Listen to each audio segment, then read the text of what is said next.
Hello കൂട്ടുകാരെ, എല്ലാവർക്കും കുമ്മച്ചീസ് വ്ലോഗിലേക്ക് വീണ്ടും സ്വാഗതം. ഇന്ന് കുക്കിങ്ങും കാര്യങ്ങളൊന്നും അല്ല കേട്ടോ, ഒരു ചെറിയ പൂവിൻ്റെ കാര്യം പറയാനാണ് വന്നിരിക്കുന്നത്. ഇതാണ് മണിമുല്ല.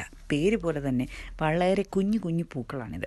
ഒരു ബഞ്ചായിട്ടാണ് പൂക്കളുണ്ടാകുന്നത്. അതിലെല്ലാം കുഞ്ഞു കുഞ്ഞു കുഞ്ഞു മുല്ലപ്പൂക്കളാണ് ഈ കാണുന്നത്. നല്ല വൈറ്റ് കളറിൽ നല്ല കുഞ്ഞു മുല്ലപ്പൂക്കൾ. ഇതിൻ്റെ പ്രത്യേകത ഇതും മുല്ലയാണ്. ലൈക്ക് വള്ളിമുല്ല പോലത്തെ ഒരു മുല്ലപ്പൂവാണിത്. പിന്നെ ഇതിന് വേറൊരു പേരുണ്ട്. മണിമുല്ല എന്നുള്ള പേരിന് ഈ പൂവിൻ്റെ വലുപ്പം കൊണ്ടാണ് ഇതിന് മണിമുല്ല എന്നറിയപ്പെടുന്നത്.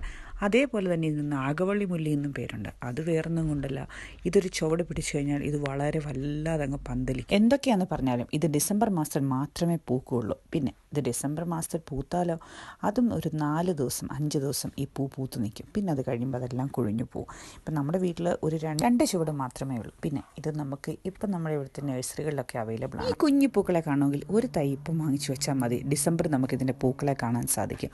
അപ്പം വീഡിയോ ഇഷ്ടപ്പെട്ടെങ്കിൽ ലൈക്ക് ചെയ്യുക, സബ്സ്ക്രൈബ് ചെയ്യുക. See you then. Bye bye.